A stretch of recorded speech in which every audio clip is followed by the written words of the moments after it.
amigos, bem-vindos ao Gente que Fala, sempre ao vivo, de meio-dia a 1 pela rádio Trianon, AM 740 São Paulo. Estamos também na rádio Universal, AM 810 Santos. Estamos transmitindo ao vivo direto do estúdio da rádio Trianon através da nossa fanpage Facebook/programa Gente que Fala. Estamos também na AltV, www.altv.com.br. Estamos na TV Guarulhos, canal 20 UHF, canal 3 da NET em Guarulhos, ambas 11h30 da noite. Acesse nosso blog, conheça nossos colunistas e colaboradores, gentequefala.com.br. À sua disposição, WhatsApp 974012235 e um telefone aqui no estúdio da rádio Trianon, 3289-3580.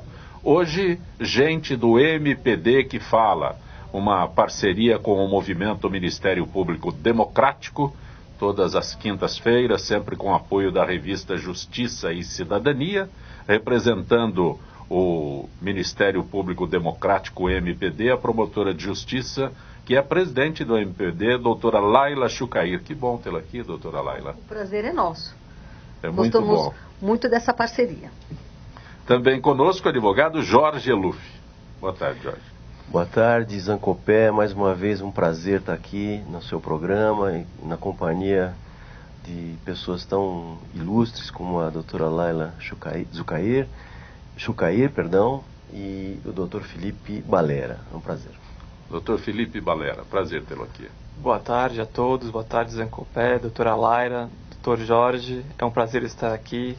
Vamos em frente. A tua especialidade é a Previdência? A minha especialidade é Direito Previdenciário, eu sou também professor de Direito Constitucional.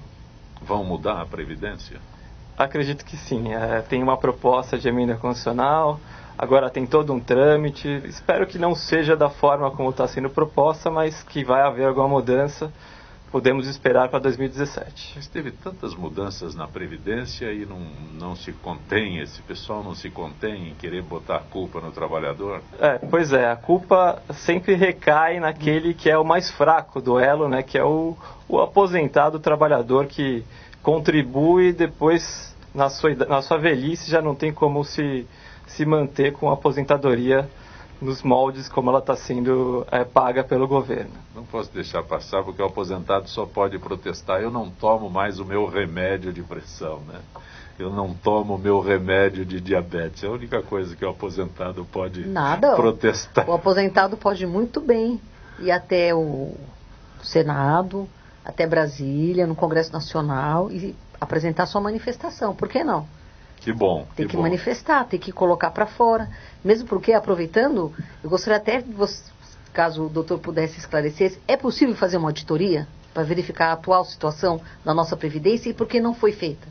Deveria ter sido feita uma auditoria para ver se realmente há esse déficit da Previdência Social, que vem sendo anunciado já há muitos anos pelo governo federal. Será que tem realmente o déficit? Será que é necessária essa reforma, né?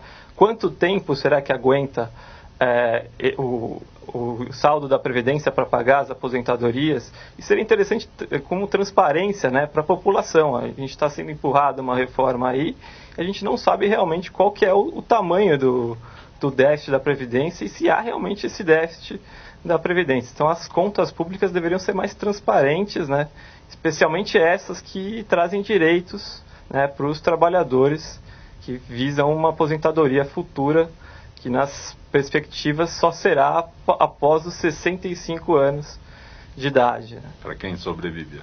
Doutora Laila Chucair, doutor Jorge Eluf, doutor Felipe Balera. O movimento do Ministério Público Democrático publicou nota alertando que enquanto os holofotes estavam na aprovação do teto dos gastos federais por 20 anos, o Senado incluiu na ordem do dia, em regime de urgência, a análise em plenário do projeto de lei 280/16, que visa cercear a atuação da Justiça ao tipificar crimes de abuso de autoridade supostamente cometidos por membros do Judiciário e do Ministério Público no exercício de suas funções. Doutora Laila Chucair, a senhora que divulgou essa nota do MPD. Divulgamos essa nota, pois fomos surpreendidos com essa notícia na segunda-feira. Mas também foi rápido porque nada que um Facebook, um WhatsApp não resolva, foi muito mais do que a nota. Emitimos essa nota, mandamos para todos os movimentos, para a sociedade, para os senadores, os deputados, rapidinho todos os e-mails, as caixas dos deputados, senadores, ficaram extremamente lotados. E eles acabaram adiando de terça para quarta, e ontem acabaram não votando, que acharam que era necessário um estudo maior, que o momento não é propício, porque o dia foi desgastante, mas na realidade foi a pressão da sociedade. A sociedade, a população foi para as ruas, ao contrário do que a imprensa disse, nós estávamos lá, não eram 15 mil, eram mais de 200, 300, 400 mil pessoas só aqui na capital. Todo mundo sabe que essa lei, essa proposta de lei, ela visa o quê? Ela visa acabar com a força do Ministério Público, principalmente com a Lava Jato. Por quê? Porque você impede, você cria restrições para que o promotor se manifeste, e quando ele resolve investigar, você dá uma conotação, a lei propõe uma conotação ideológica, e por isso ele é considerado suspeito, ele responde por um crime. Então, na realidade, ela foi feita para salvar o pescoço dos deputados, e foi feita também como uma forma de vingança. Doutor Eluf? Bem, realmente, aqui. Eu acho que essa medida veio de forma oportunista, justamente, né, vamos dizer, acoplada com o efeito jabuti, acoplada àquelas medidas de combate à corrupção que o Ministério Público Federal apresentou. Algumas realmente eu entendo, não, a OAB entende que são excessivas, mas eu acho que o conjunto é importante para a gente realmente instituir mecanismos de combate à corrupção. E um desses mecanismos é o fortalecimento dos órgãos de fiscalização e controle, como é o Ministério Público, como o defensor da sociedade, como é a magistratura, que tem que funcionar de forma independente. Tem que haver o livre convencimento dos magistrados, sem nenhum medo de retaliação. Tem que haver o livre convencimento, a independência do Ministério Público como defensor da sociedade para propor as ações, as medidas de combate à corrupção. E tem que haver o fortalecimento também da Polícia Federal. Não pode haver, então, mecanismos que criem restrições à atuação desses órgãos, tão importantes para a gente acabar com esse mal, ou pelo menos diminuir esse mal que é a corrupção. Então eu entendo que veio de forma oportunista, deve ser deixada para depois. Eu acho que a pressão da sociedade civil é fundamental nesse aspecto. A doutora Laila lembrou muito bem, a população nas ruas, a mesma população que esteve nas ruas anteriormente, combatendo a corrupção e pedindo até o impeachment da ex-presidente, hoje está novamente nas ruas para se mobilizar em torno dessas medidas, em torno do fortalecimento do Ministério Público, da magistratura e de outros órgãos de controle. Bom, eu vejo duas considerações sobre essa lei do abuso de autoridade. Primeiro é que o abuso de autoridade ele tem que ser punido, já tem até uma lei que prevê a punição das autoridades que exercerem essa autoridade de forma exacerbada, né, violando a lei e os direitos fundamentais, mas o momento não é de aprovar essa medida, porque parece uma retaliação do poder legislativo contra o poder judiciário e o Ministério Público que está investigando ele. A medida pode depois vir a ser aprovada, pode depois vir a ser discutida e deve ser discutida, mas não é o momento e não pode ser feita como forma de retaliação ao Poder Judiciário que investiga eventuais políticos envolvidos com corrupção. Então, é uma medida que pode ser discutida, mas não é o momento. Os senhores que são operadores do direito, eu sou só jornalista, sou leigo, mas eu fico imaginando aqui, quando se fala em reduzir gastos, custos, reduzir custos. Aí na Polícia Federal eu reduzo os custos da Polícia Federal, ou seja, eu tiro o dinheiro da Polícia Federal. Você não tem mais determinada verba. Então a Polícia Federal fica limitada no seu poder de investigação. É isso, porque a população precisa entender o viés das coisas, né? Os políticos, quando tiram o dinheiro, o Ministério Público, a Polícia Federal, qualquer órgão investigativo não pode funcionar, porque não tem o dinheiro. É mais ou menos isso? Olha, eu quero saber, quero que explicar da melhor forma. Os políticos, eu acredito, que não são todos, claro, mas recentemente assistimos, todo mundo viu, saiu nos jornais, na televisão, mais de 300 envolvidos com desvio de verba pública. Agora, o que eles estão fazendo? Eles estão desesperados, só que estão desesperados para o mal. Talvez eles tivessem, eu brinco até com os meus amigos, que durante a noite eles foram abduzidos não por Marte. Marte, eu tenho certeza que são melhores do que a gente, porque não é possível. Eles estão legislando para atender seus interesses. Essa questão dos gastos públicos é uma caixa preta, que eles falam, ninguém entende absolutamente nada. Por isso que eu estou tentando traduzir. Nós não conseguimos traduzir, porque a ideia é que toque de caixa foi rápido, eles aprovaram sem estudo, sem avaliação alguma, terão cortes na área social, na área da educação, da saúde, e outros órgãos também que atuam em investigação, e na área da justiça também, todas as áreas. Qual é a proposta? Para que a nossa economia melhore. Agora, vamos concordar que esses deputados e senadores que votaram para que a PEC dos gastos públicos fosse aprovada, são suspeitos no mínimo. Se são suspeitos no mínimo, então, como os meus antigos réus falavam, para a gente no tribunal nada a declarar. Então, nada a declarar. Olha, os senadores aprovaram na terça-feira à noite um pacote que trata como um todo do teto constitucional. 3 projetos que abordam regulamentação, divulgação de salários e punição para quem permitir o pagamento que ultrapasse limites permitidos. Visto como mais uma ofensiva do presidente do Senado, Renan Calheiros, contra o Judiciário, o pacote é fruto do trabalho da comissão extrateto instaurada para analisar a legislação sobre o assunto e examinar possíveis casos. Textos aqui eu fico imaginando até onde vai a mente desse pessoal. Doutora Laila, doutor Jorge Luff, doutor Felipe Balera. Eu entendo o seguinte, a gente tem que distinguir, tem que separar as coisas. Eu acho que realmente esse grupo de políticos que está aí nos representando, né, que foram eleitos por nós, eles têm muitos problemas, de fato, de ordem quanto à probidade.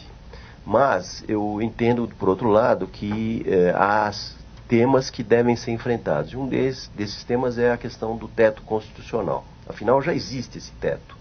Esse teto existe e deve ser cumprido por todos, sem exceção, todos os órgãos do serviço público, desde executivo, legislativo... Eles não estão inventando a pólvora. Não estão. Eu acho que tem que ser feito porque, na verdade, o que existe hoje são exceções que furam o teto, vamos dizer.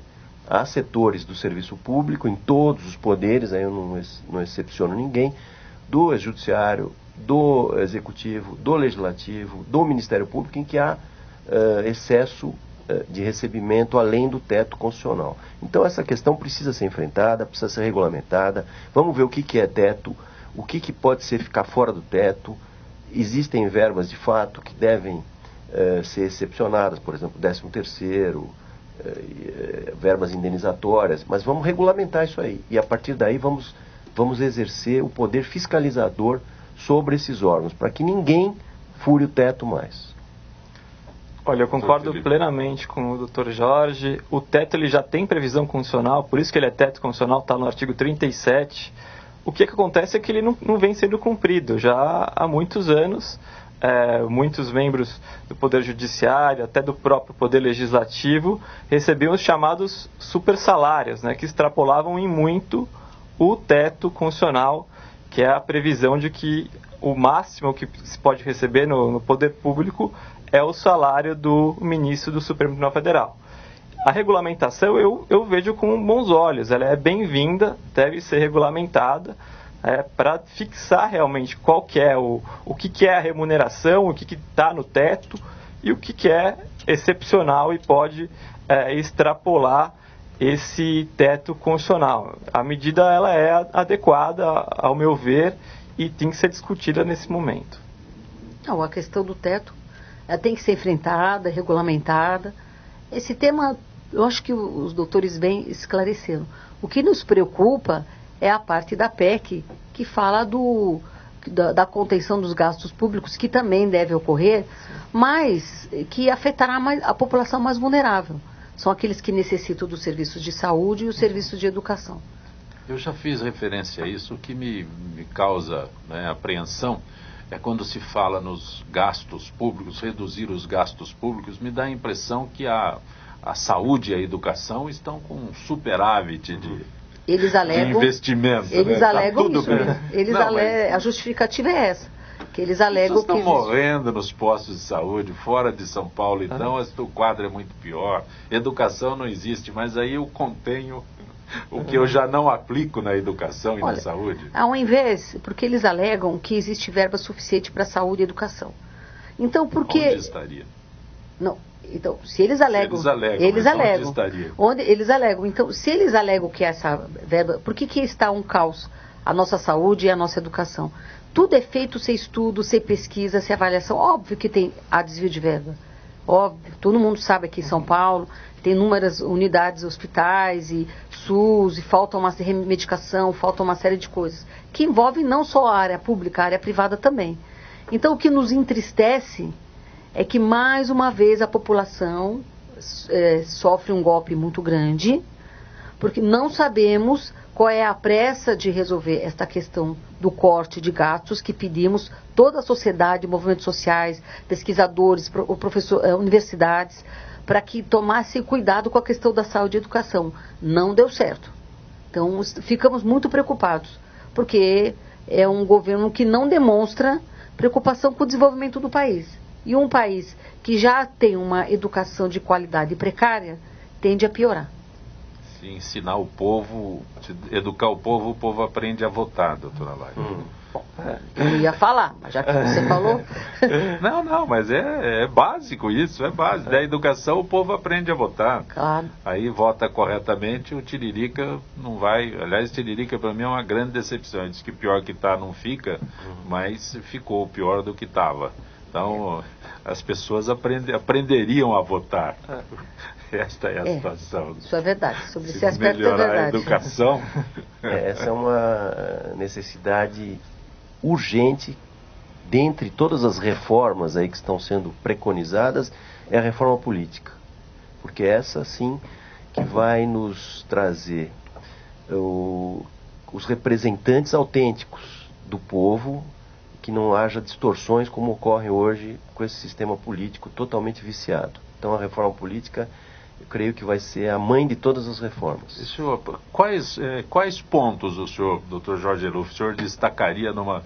Não precisa se estender muito, mas alguns pontos que o senhor destacaria, depois eu concluo a minha pergunta. O meu diagnóstico é de todos, não sou nenhum inventor. Não. É a questão da proliferação de partidos, tem que ser feita uma regulamentação. Mas já tem pedido de mais de 50 partidos. Esses partidos nós precisamos ter aquela cláusula de barreira, precisa limitar a questão das coligações em eleições, que fazem com que sejam eleitos, graças a, vamos dizer, a votação do Tiririca. Sim. Ele elegeu mais não sei quantos. Mais 5. Então, esses aí muitas vezes não têm representatividade nenhuma. Aliás, parece que há um estudo, não tem os dados com perfeição, mas que a maioria dos deputados que estão lá não teriam votos suficientes por si só para ser eleitos. É uma eleição proporcional. Então, tem que ser modificado isso, tem que ser modificada a questão das coligações, tem que ser modificada a questão do financiamento de campanha.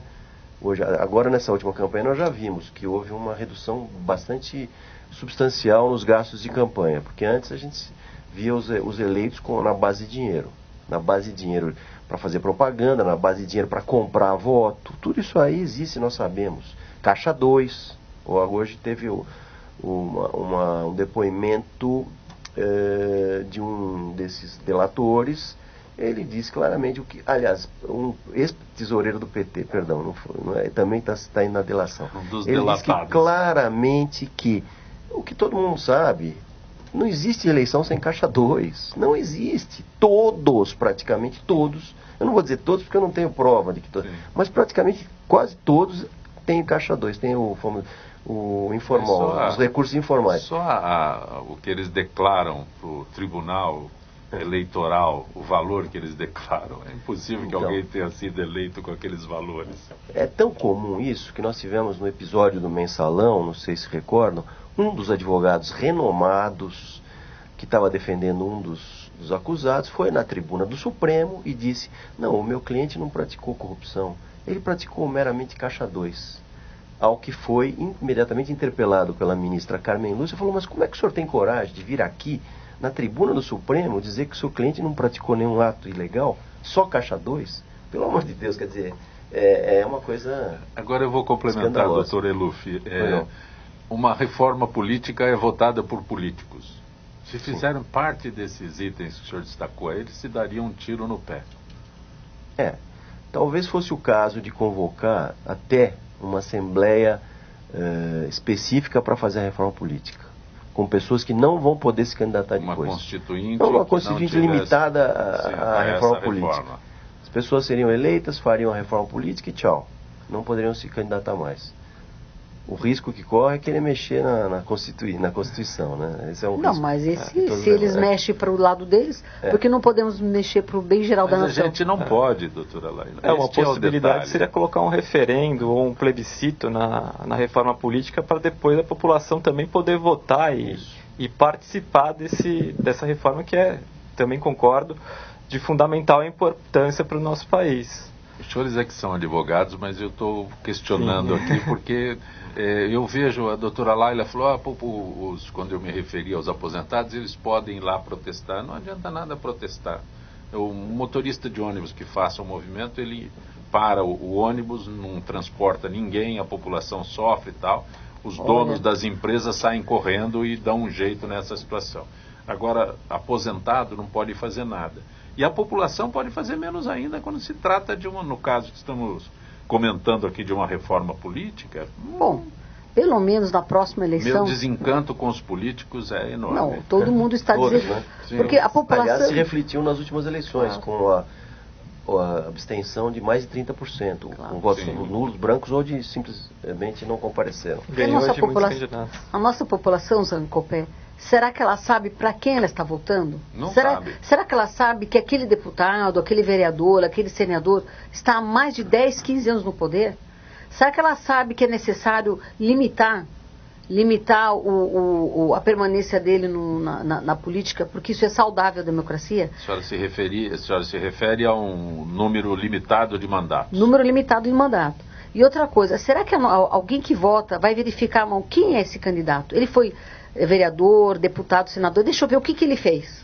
O que ele fez, se ele está na lista de alguma investigação, quer dizer, investigar é apurar. Ainda a nossa população, nós somos uma minoria.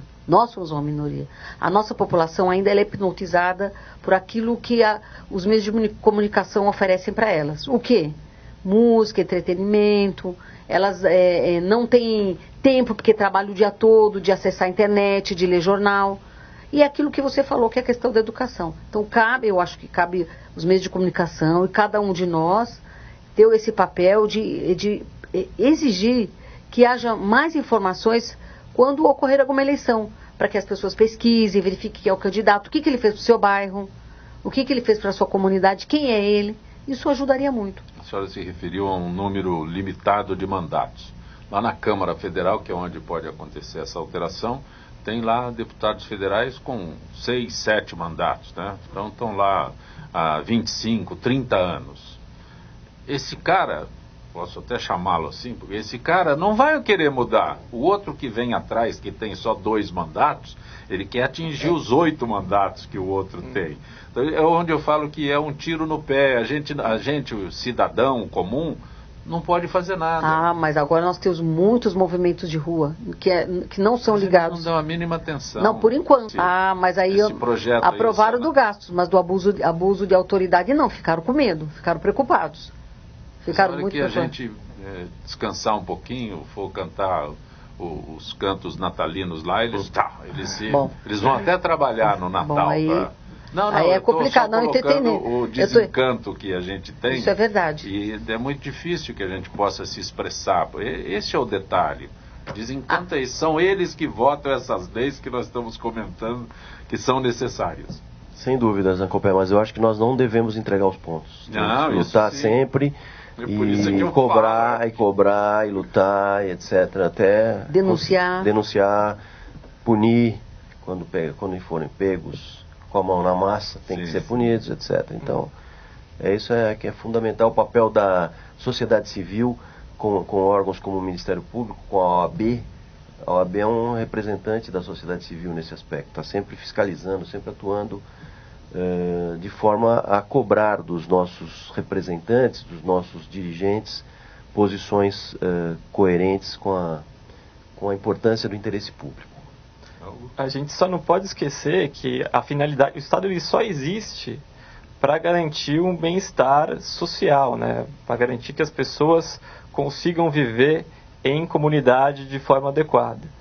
Então, na hora que o Estado perde essa finalidade e começa a se desvirtuar, aí a população tem que ir atrás para tentar reerguer o Estado e levantar o fim para o qual ele existe. Essa PEC dos gastos, que a doutora Laila comentou, ela realmente é um absurdo, porque por que o governo vai economizar com aquilo que ele tem como função principal, né, que é a educação, a saúde, a assistência social da população que precisa dessa ajuda e desse apoio do governo federal, principalmente. Nosso espaço agora no Gente que Fala para a AFIPESP, Associação dos Funcionários Públicos do Estado de São Paulo. A AFIPESP está conosco, Gente que Fala está no ar há 15 anos e a AFIPESP está há 15 anos conosco, trazendo informações. Gisele Souza, setor de eventos. Boa tarde, Gisele. Boa tarde, Zancopé. Boa tarde aos debatedores e aos ouvintes do Gente que Fala. Gisele, como a gente já informou aqui, o assunto é reforma da Previdência. Como as alterações poderão afetar a vida dos servidores públicos, tanto os da ativa quanto aposentados. Gisele, como ficam as regras de previdência complementar para o servidor? Então, Zancopé, a instituição do regime de previdência complementar e consequente fixação do limite máximo estabelecido para os benefícios do regime de previdência complementar torna-se obrigatória, devendo ser cumprida pelos entes federativos no prazo máximo de 2 anos.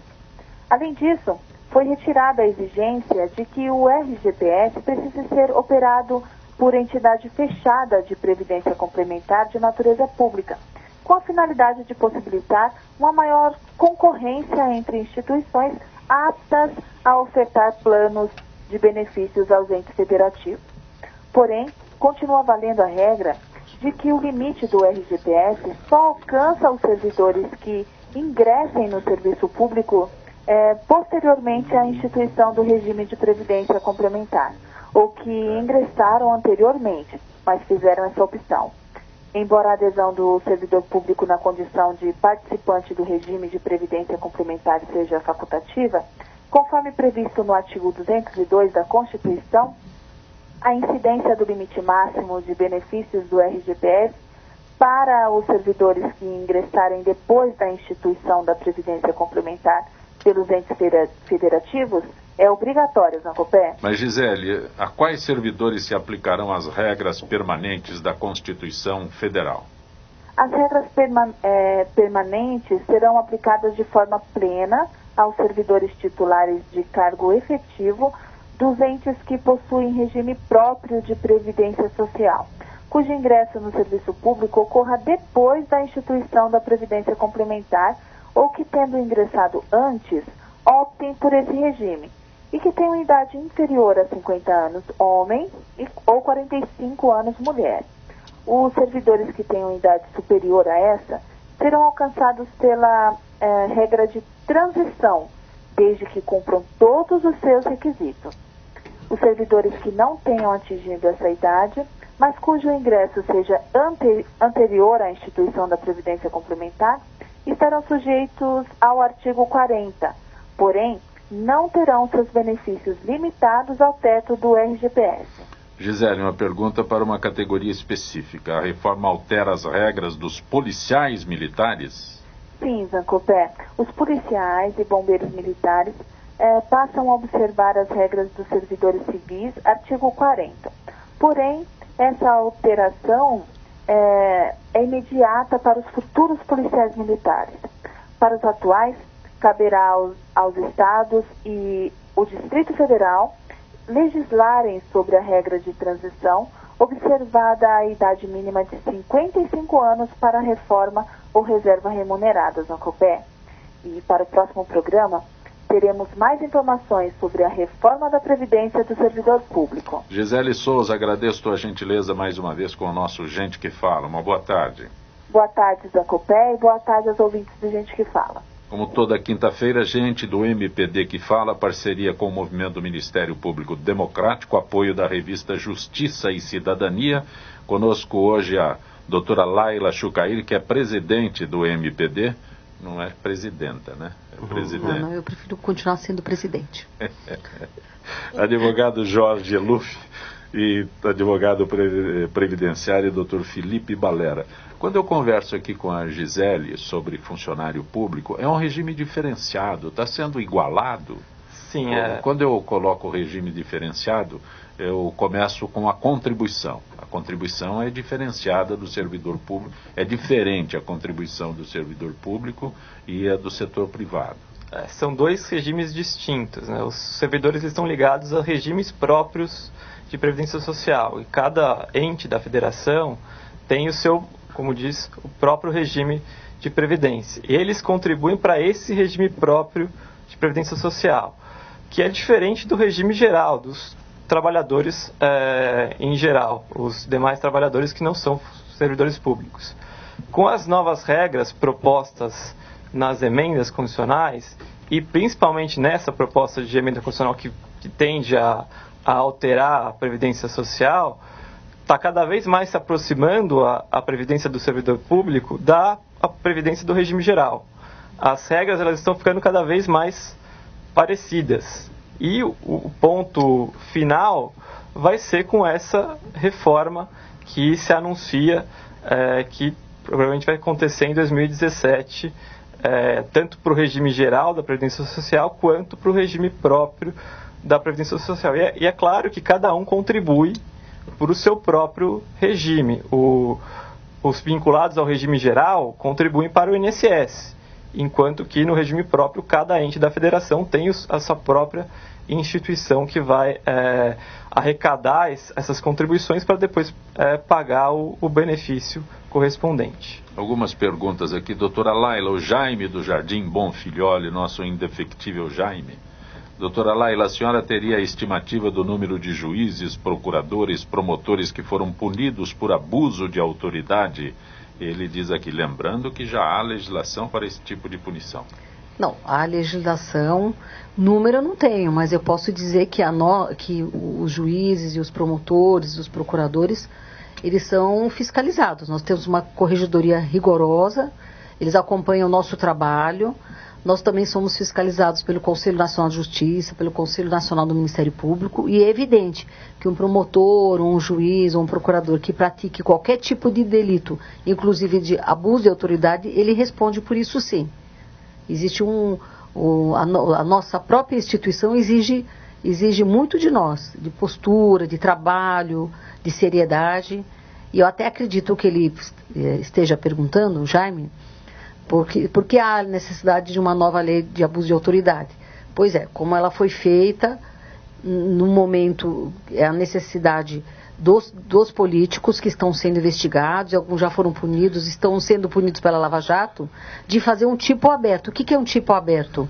Ou seja, qualquer início de investigação por um promotor, vamos imaginar, um deputado A, há uma denúncia contra esse deputado A, e o promotor oferece uma ação penal contra ele, ou qualquer outro tipo de ação, e nessa nova legislação que se pretende aprovar, diz que se for de conteúdo ideológico partidário, só isso, não fala mais nada, quer dizer o seguinte, que a vítima pode devolver e dizer que não, ele estou sendo investigado porque o promotor tem uma intenção ou por questão ideológica partidária. Eu gostaria de lembrar também que no regime da presente lei de abuso de autoridade, nós temos inúmeras punições. Inclusive tivemos recentemente a punição daquela juíza do Maranhão, que determinou o encarceramento de uma menina até menor de idade numa prisão lá cheia de homens. E ficou lá, acho que cerca de 30 dias, ela ficou sendo abusada sexualmente por todos aqueles presos, e ela deixou ele lá, ela deixou essa menina lá presa, e agora ela acabou de ser afastada, né, da magistratura por uma decisão do CNJ. Gostaria de lembrar que esses membros do Ministério Público e magistrados respondem não apenas perante as suas corregedorias, como perante o CNJ, no caso dos magistrados, e o CNMP, Conselho Nacional de Justiça, no caso dos magistrados, e o Conselho Nacional do Ministério Público, no caso dos membros do Ministério Público, promotores e procuradores, e que tem atuado de forma bastante eficaz, bastante ativa na punição desses abusos. Doutor Felipe, Silvia da Moca pergunta se o sistema de previdência utilizado no Chile poderia ser implantado no Brasil. Lá tem um misto é mais para a previdência privada do que para o governo, né? Alguma coisa assim. Olha, eu creio que aqui no Brasil, o Chile é um país que tem 4 milhões de habitantes, é incomparável com o nosso país, com mais de 250 milhões de habitantes.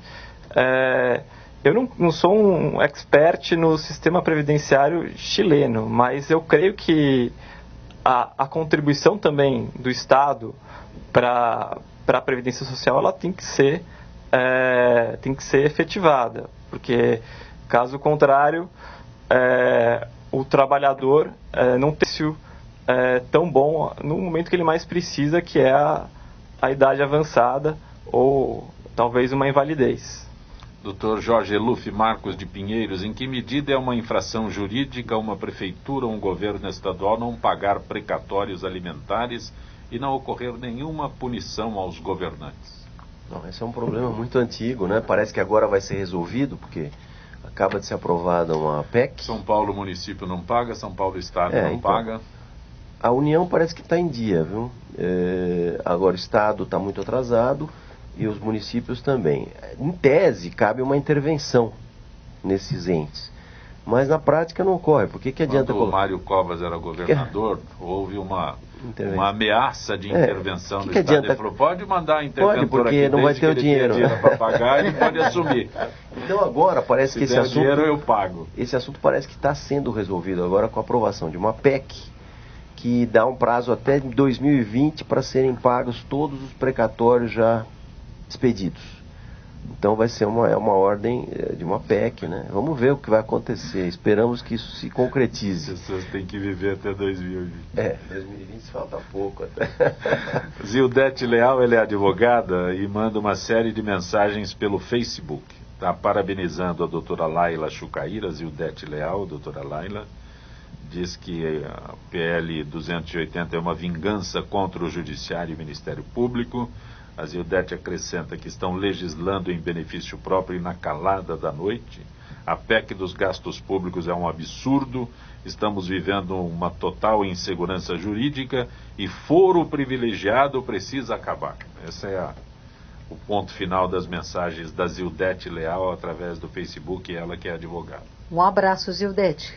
Eu também gostaria de cumprimentá-la, que eu também sou colega de Facebook dela e estou sempre atento às suas manifestações, muito pertinentes. Uma pessoa extremamente atuante, consciente, uma referência como advogado, como ser humano.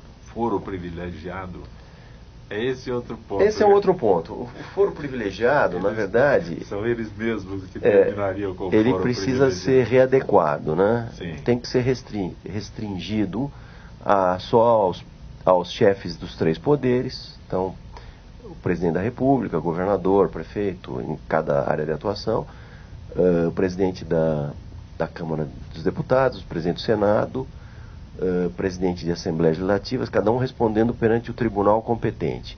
E o Procurador-Geral da República também. Agora, os outros não se justifica. Deputados, senadores, vereadores, não tem cabimento. Tem que responder como qualquer cidadão. Porque senão, inclusive, os tribunais superiores acabam ficando sem condições de processar essas pessoas.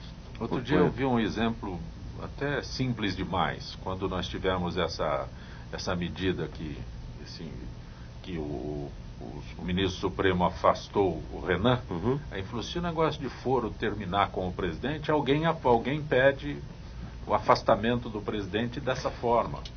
Não sei se esse é o... Inclusive essa decisão direito, eu não sei essa decisão não foi referendada pelo Supremo porque era realmente foi fatiada também. Um absurdo, porque um ministro do Supremo, por mais relevante que seja a sua função, isoladamente determinar numa medida liminar o afastamento do chefe de um outro poder, aí é um conflito de poderes, né? Uma ingerência indevida do poder. Mas o que eu ouvi seria correto o foro privilegiado do presidente, porque uma medida dessa... Juiz qualquer... Não, no presidente de poder não, eu concordo que tem que ter, porque aí que você está protegendo o cargo. Mas ele sem o foro privilegiado, ele estaria sujeito. Estaria sujeito a qualquer juiz da esquina, ou como diria o outro...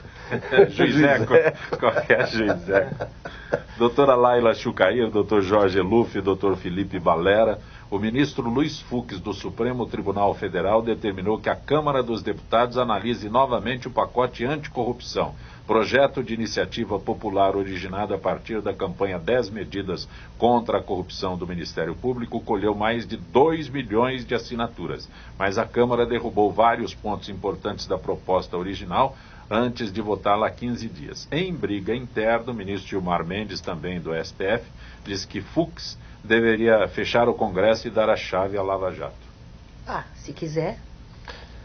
Olha, eu acho que esse... Estou brincando, claro. Não, sim, mas é... Brincando, Gilmar irônico se trata com ironia. Não, é ironia, temos que rir também, né? Porque o comentário do Gilmar é lamentável. Sem dúvida. Ele tem uma dificuldade muito grande de respeitar os demais colegas, mas... essa notícia foi recente, né? Foi ontem, né? Então, eu acho que é mais um episódio em que um juiz, por mais respeitável que seja, isoladamente, ele determina, ele influencia, ele intervém em outro poder para mandar fazer dessa ou daquela forma. O outro poder é soberano, o poder legislativo é soberano para fazer o devido processo legislativo, aprovar uma lei. Aí o Supremo pode até ser provocado no futuro para tirar essa lei da vigência, mediante ação cabível, que seria uma ação de inconstitucionalidade. Agora, um juiz não pode interferir no poder legislativo e mandar parar mandar refazer. Eu lembro daquela... Eu lembro daquele ditado popular que não está sendo obedecido. Cada macaco no seu galho. Essa que é a verdade. Não vá o sapateiro além do sapato, também muito usado. Ele não pode interferir no funcionamento de outro poder, assim como o legislativo também não pode interferir no funcionamento da justiça. Cada um tem a sua área de atuação e sua competência. Eu acho que foi uma decisão infeliz. Doutor Felipe. Estamos diante de uma guerra, né, entre o poder legislativo e o poder judiciário, com ameaça dos dois lados. Eu concordo com o Dr. Jorge que o Poder Judiciário, no meio do trâmite do processo legislativo, essa lei não foi nem sequer aprovada no Senado Federal, ela foi aprovada apenas na Câmara dos Deputados, e interfira para obrigar a uma nova votação. É um absurdo, uma interferência arbitrária do Poder Judiciário no Poder Legislativo. Por outro lado... É fato notório, a gente tem conhecimento de que essas medidas anticorrupção, elas foram completamente desvirtuadas na votação na Câmara dos Deputados. Eles fizeram até uma sessão extraordinária, passando do período usual, e na calada da noite, literalmente, aprovaram essas medidas. Mas isso cabe ao Poder Judiciário averiguar em momento posterior. Assim que a lei for realmente aprovada, desde que intimado a se manifestar, o judiciário aí poderia tirar a lei de vigor pela declaração da inconstitucionalidade que anula essa norma. O Supremo teria que ser provocado. Teria que ser provocado. Nesse caso, que é uma iniciativa do próprio ministro antes de qualquer... Exatamente. Ele foi provocado por um mandado de segurança se eu não me engano, do deputado Bolsonaro que ingressou com esse mandado de segurança e conquistou essa liminar para tentar refazer a votação. Aliás, isso aí, eu também... Depois do Bolsa Família, veio o Bolsonaro. É. Aliás, isso aí é um problema que tem realmente sido diagnosticado já há alguns anos, né, com essa nova composição do Supremo, que é o ativismo judicial. É o Judiciário, o Supremo, se tornar um protagonista de tudo. É o tema, judicialização da política também. Política. Como queira. De qualquer forma, é uma atuação, no meu modo de ver, do Judiciário além daquilo que a Constituição reserva para esse poder. É um ativismo judicial. Ele quer se substituir ao Poder Legislativo em determinadas matérias em que ele acha que tem alguma inconstitucionalidade. Eu acho que não é o caso. O Judiciário tem que atuar sempre a posteriori, provocado por uma ação cabível. Bom, nós não tivemos acesso ao mandato de segurança do Bolsonaro, mas eu não sei se procede, porque como os trabalhos do Senado terminaram muito tarde ontem, eu recebi uma informação que o Renan, espontaneamente, anunciou que, olha, está faltando um parecer da CCJ, como se não soubesse dessa questão da liminar do fluxo. É que só realmente quem está ali que tem condições de avaliar essa situação. Muito tem sido debatido sobre licenciamento ambiental com vários projetos de lei tramitando na Câmara dos Deputados e no Senado Federal. O principal deles é o projeto de lei 3.279/2004, há 12 anos. Contém 16 projetos de lei sobre o tema e está para ser votado em plenário. Segundo ambientalistas, ele é flagrantemente inconstitucional, pois suas disposições são graves e preocupantes e trazem um grande retrocesso para a proteção do meio ambiente.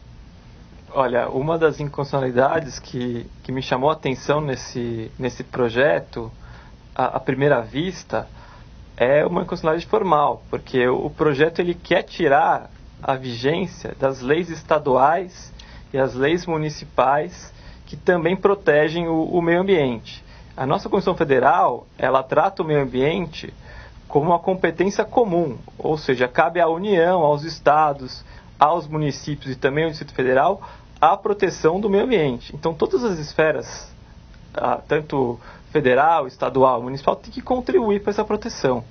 Uma lei federal, ela não pode simplesmente revogar as leis que estão em vigor e protegem o meio ambiente, e principalmente nesse aspecto do licenciamento.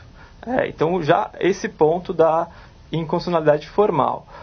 Além disso, essa forma de licenciamento que ela existe hoje, ela é boa, ela protege o meio ambiente e não pode haver mais restrições, né? O meio ambiente é um bem de todos, a gente não pode ficar à mercê de mais restrições apenas para valorizar o interesse econômico. Bom, quero falar que aquela minha tese dos ETs do mal, novamente em ação, eles marcaram em cima da hora, justamente no dia que seria votado os gastos públicos, abuso de autoridade, porque achavam que ninguém ia descobrir e avaliar. Mas como existe pessoas de bem que constataram no domingo à noite que na quarta-feira passaria para uma comissão de finanças e logo na quinta passaria para a plenária para aprovação desse projeto. O que ocorre? Existia uma PEC que ela simplificava e tinha uma alteração a respeito das regras da licença ambiental, visando beneficiar quem? Aqueles que trabalhavam com agronegócio e pecuária. Como ela teve que ser retirada, porque restou constatado que era para beneficiar os grandes empresários do Mato Grosso do Sul que trabalhavam com soja, e por coincidência o Mágio, hoje atual ministro da Agricultura, e todo mundo ficou sabendo, imprensa, Facebook, acabaram retirando de pau essa legislação, em cima da hora, sem estudo, pegou todo mundo de surpresa. Por quê? Porque existiu e existe uma pressão muito grande da bancada ruralista, aqueles que têm como uma fonte econômica a agropecuária, a floresta plantada, que são as madeiras que são transformadas em algum produto, e alegando que precisavam, que o Brasil estava num momento de recesso muito grande e há necessidade de investir na economia. Então, vamos acabar com a licença, vamos simplificar e podemos fazer pela internet o pedido. E vamos também aqueles pedidos de licença-prêmio, que se 8 meses não forem aprovadas ou feito o estudo necessário se há impacto ambiental ou não, vamos dar a licença para essa empresa. O que isso acontece? Então, novamente, a questão econômica é acima dos interesses públicos. Até emitimos uma nota pública, eu acho que deve estar até aqui com vocês, Ancopé, porque agora nós não estamos falando nem em Constituição, nem lei, nós estamos falando de vida. Apelamos para nós, o MPD entrou em contato com organismos internacionais também, porque o mundo está um caos em termos de clima, e tsunami, muda a temperatura, o ar irrespirável. E com uma proposta dessa, fim da floresta amazônica. Porque a ideia, existe uma proposta de cortar a floresta amazônica por exigência dos chineses para ter uma saída para a soja que eles adquirem. Então é uma caixa preta também. Isso é uma maldade com a humanidade, é uma maldade com a humanidade. É maldade com eles mesmos, com os filhos dele, com todos nós. Então, é necessário que haja o rigor da sociedade, o Ministério Público, a sociedade civil, não permitirá isso, não permitirá. Devemos respeitar a Constituição, desenvolvimento com sustentabilidade. Se querem melhorar a questão do licenciamento, vamos investir em mais funcionários e tecnologia. Por que demora de sair um licenciamento? Porque o poder público não investe em funcionários e equipamento, não tem. Claro que demora. E se isso for aprovado, teremos o quê? Fora do país, já estou falando, no mundo inteiro. Se essa lei for aprovada, teremos novas Marianas no Brasil e no mundo também, por que não? Inclusive, Zancopé, eu li hoje nos jornais que existe um conflito aberto entre ministros do atual governo. Tem ministros que querem a aprovação dessa lei, sob pretexto de que vai desburocratizar o processo de licenciamento. Na verdade, vai flexibilizar, vai tornar menos rígidas. E há o ministro do Meio Ambiente que, nesse aspecto, está defendendo tenazmente a manutenção, a rejeição desse projeto de lei, porque ele acha que, da mesma forma que a doutora Laila colocou aqui, que vai haver uma mitigação da proteção ambiental e vai provocar sérios problemas para as futuras gerações. Aliás, nós já vamos ter sérios problemas com a eleição do novo presidente norte-americano, que já disse claramente que esse negócio de aquecimento global é historinha, é mito. Então ele sabe onde fica o Brasil? Sabe, né? Tem investimentos aqui, né? Então nós devemos tomar todas as cautelas para, pelo menos em nosso país, mantermos as regras de forma bastante rígida para impedir essa deterioração do meio ambiente. Doutora Laila, a senhora citou os chineses, é certo que eles depredaram 80% do território, né? Aquela extensão toda está depredada e eles não têm onde plantar, aquele monte de 1 bilhão e 200 milhões de chineses precisam de comida, de alimentação. Aí descobriram que no Brasil eles podem fazer a mesma coisa que fizeram na China. Nós fizemos um evento e trouxemos pessoas, isso foi no começo do ano, quando existia a proposta da PEC para tratar esse tema. Trouxemos jornalistas, ambientalistas, pesquisadores, e essa notícia foi nos dada, que eles compravam soja, Mato Grosso, de um grande empresário na área, que por coincidência está no governo nosso, né? E que ficava muito caro transportar soja por outro canal. Então, eles sugeriram que seria muito mais fácil sair pelo Pacífico. E por isso era necessário abrir frentes ali pela floresta amazônica. E por outro lado, tem também a indústria do agrotóxico, da questão do agrotóxico, que ela não quer fiscalização. Também tem a indústria da agropecuária, vamos desmatar para criar as carnes. Essas carnes nossas, nada saudáveis, não comam carne, são cheias de antibiótico e todo mundo vai ter câncer. Comer churrasquinho? Não, eles usam de uma maneira absurda o número de medicação, não respeitam a vida humana. Por isso que estamos um pouco exaltados hoje, porque nós ficamos chocados. Tentar aprovar uma lei no momento em que há crise moral no país, no momento que no final do ano, na calada da noite, e que vai acabar com a vida humana, meu Deus do céu, mas esses deputados precisam precisamos passar lá em Brasília e jogar bastante sal grosso com água, para ver se sai essa nhaca em cima deles. Porque eu acredito na bondade humana ainda, Zancopé. Eu acredito. Eu acho que eles estão abduzidos, não é possível. No final de ano, na calada da noite, são abduzidos. Não, já estavam, mas é que nós não percebíamos, né? Só pode ser, porque não é possível. Uma maldade. Não tem ninguém do bem pensando. Não, ali existe sim. No Congresso existem muitos deputados e senadores do bem. São pessoas que se preocupam com o país, mas eles não têm voz. Ok. Doutor Felipe Balera, advogado previdenciário, eu agradeço a tua gentileza de ter participado do nosso Gente que Fala. Eu que agradeço o convite. Vamos para a próxima. Doutor Jorge Luff, é sempre um prazer tê-lo aqui no nosso Gente que Fala. O senhor que é bastante atuante, Obrigado. Defende a classe, é muito bom tê-lo aqui. Obrigado, Zancopé. É um prazer renovado estar aqui e sempre que for chamado estarei presente. Doutora Laila Chucair, presidente do MPD. O nosso Gente do MPD que Fala tem o apoio da revista Justiça e Cidadania, mas só é possível graças, né, a essa interação, Gente que Fala, gente do MPD que Fala, pela tua participação, que é presidente do MPD. Nós que agradecemos a participação, agradecemos a parceria. O movimento do Ministério Público Democrático não é uma organização para defender a classe, é uma organização que tem como proposta aproximar a justiça da sociedade e, muito mais ainda, empoderar a sociedade, o ser humano, para que ele possa ter consciência dos seus direitos e também buscar esses direitos. E esclarecer à população o que realmente está acontecendo em nosso país.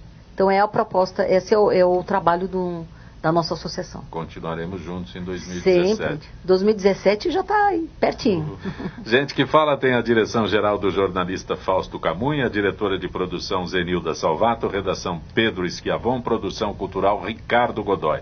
Na Rádio Trianon, Bereberê, Cléo Rodrigues, Neildo Neres, Ricardo Valim. Na direção da TV Guarulhos, Fernando Mauro. Na direção da UTV, Alberto Luquete.